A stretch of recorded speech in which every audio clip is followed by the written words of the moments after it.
What's going on YouTube? Ferocity here. Hope you guys are doing well. A lot has been made recently of the Steam charts for Call of Duty. Some people have said, hey, this is clear indication that Call of Duty is dying, while others want to sweep it under the rug and look to other metrics and say, whoa, Call of Duty is clearly succeeding.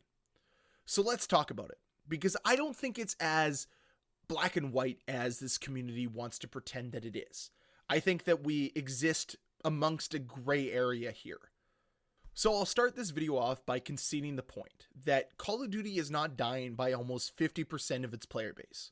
That's not what's happening. But Steam charts can be utilized to illustrate a problem within the community right now.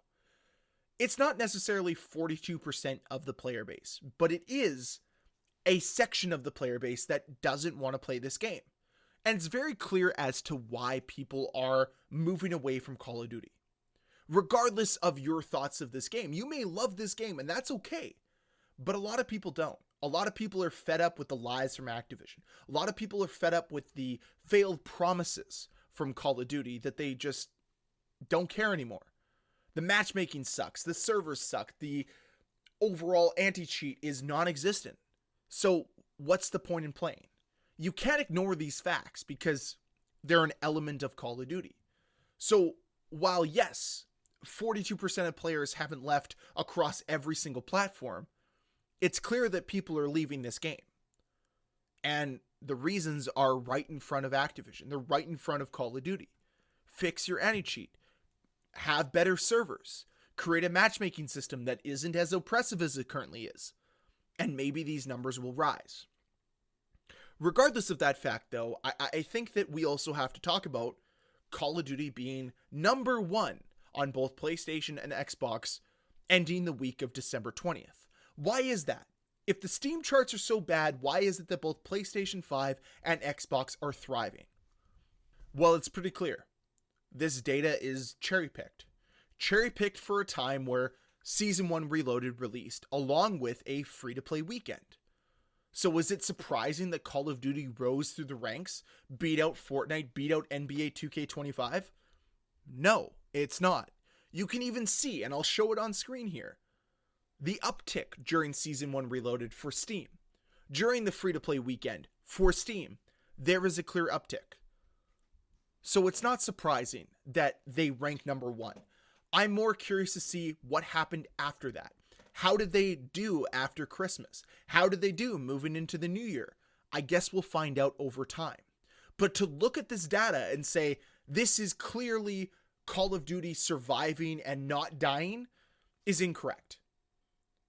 What you're looking at is an artificial uptick due to a free-to-play weekend. Due to Call of Duty trying to inflate their numbers by creating some excitement around the game. And they're perfectly within their rights to do that. But to pretend that it provides a proper overview of the game currently is incorrect.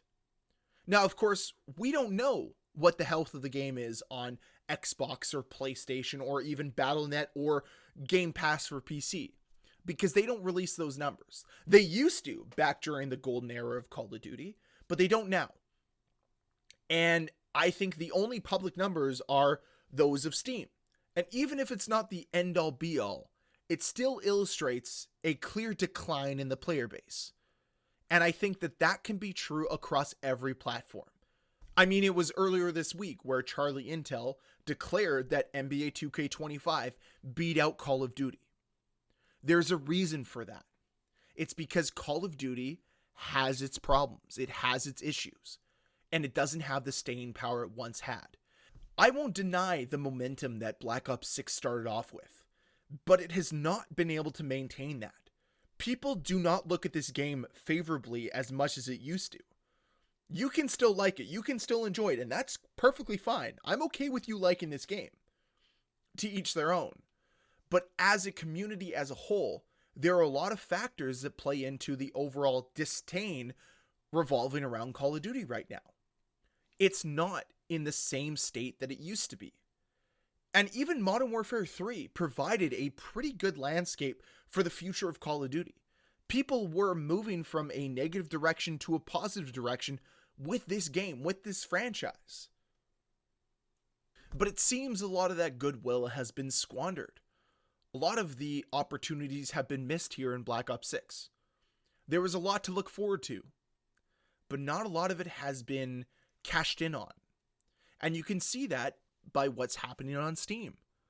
I get it. It doesn't illustrate the full picture, but it gives us a piece of the puzzle. And when one piece of a puzzle is this glaringly negative, it cannot be overwhelmingly positive for every other piece.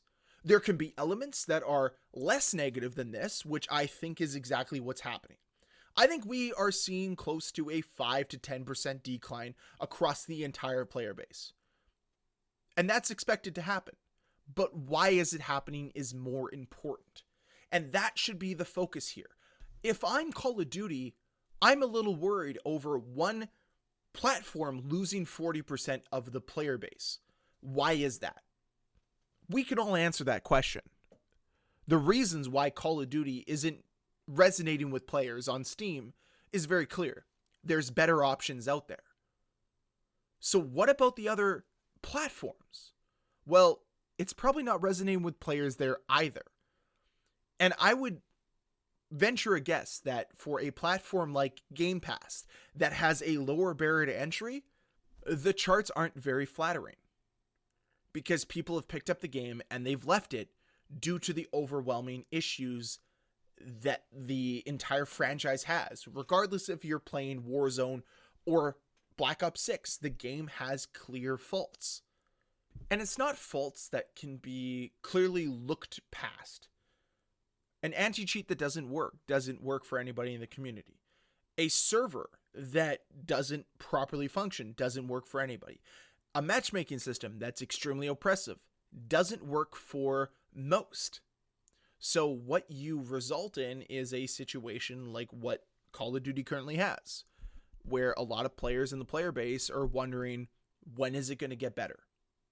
I mean, clearly 42% of players over on Steam don't think that the game is worth their time. That should be worrisome, regardless of the means of where they left. And some people want to say, hey, they all went to Game Pass. 42% of players left Steam to go to Game Pass? Is that what you believe after a 96% increase from October to November? Yeah, all those players from October to November decided to leave the game to go get Game Pass. That makes a ton of sense. No, that's not what happened. Something caused 42% of the players to leave Steam. And I think those of you who are entrenched in this community know why. So that's where I'm going to leave the commentary today. I don't personally believe that Call of Duty is dying, but I think that it is going through a period of transition where the players that are remaining are okay with the faults of the game and just want more and more microtransactions, more and more content to overshadow the problems. And maybe this is the player base that Call of Duty wants. Maybe this is who they're catering to, because they demand the least amount of effort. They demand the lowest expectations. Maybe I'm wrong. I'd love to hear your thoughts down below in that comment section. So that's it for this video. If you enjoyed it, please hit the like button. It helps me out tremendously. And if you're new to the channel and you like what I'm talking about, hit that subscribe button. I want to see this channel continue to grow over 2025 because there's a lot more that I want to cover. But until then, I'll thank you all for watching. Thank you for interacting with me over the course of the past year. You've made it extremely memorable. I cannot wait to see what 2025 has in store for all of us. Let's hope for the best. So until next time, I'll see you guys later.